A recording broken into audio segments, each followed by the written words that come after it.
I want to show you some more weird pro-Augustine quotes by John Calvin. Okay, and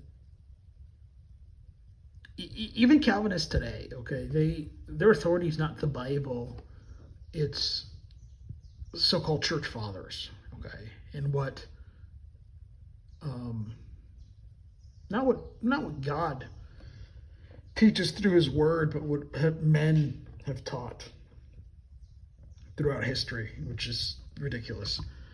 Um, and look, I just did a video showing a crazy John Calvin quote about how um, if he were to write a statement of faith, he could do so with just Augustine's writings, who was a Roman Catholic. Okay, you can watch that video. It's like 3.5 minutes long. But here's some other weird John Calvin quotes that are pro-Augustine. Quote, if I were inclined to compile a whole volume from Augustine, I could easily show my readers that I need no words but his. End quote. This is where it was from, something he wrote called Institutes, Book 3, Chapter 22. Okay. Another one. Let Augustine, quote, let Augustine answer for me, end quote. Weirdo. Quote, Augustine is the one we quote most frequently as being the best and most faithful witness of all antiquity, end quote. Right? He wrote that in his Institutes, Book 4, Chapter 14. Another quote, Augustine, this is the one I showed before. Right, he's so holy with me that Calvin claims if he were to write a confession of his faith, he would do so just, Augustine's writings. Weirdo. But okay, who was Augustine? Okay, here's a short synopsis of who Augustine was.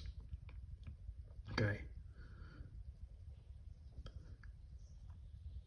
He was such a heretic that the Roman Catholic Church, declared him a saint. Okay. And anybody the Roman Catholic Church declares to be a saint, they're a bona fide heretic. Now, Roman Catholic Church even supposedly claimed he was like a doctor of the Bible or whatever. Now,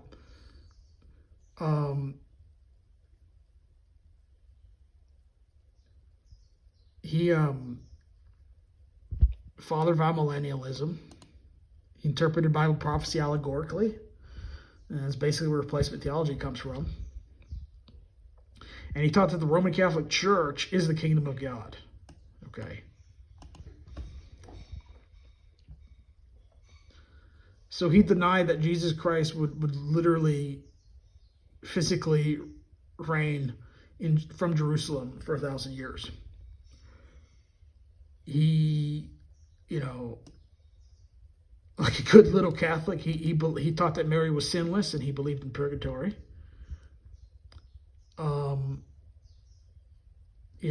He was one of the forefathers of the heresy of infant baptism.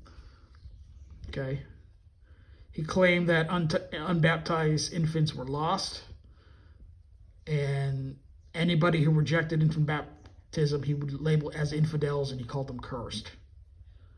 Okay, and to this day, the Roman Catholic Church teaches that if a baby dies but it wasn't baptized, it teaches that baby goes to hell, which is heresy.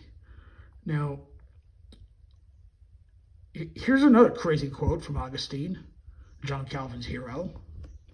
Okay, and look, Augustine exalted church tradition above the Bible and said, quote, I should not believe the gospel unless I were moved to do so by the authority of the Roman Catholic Church, end quote.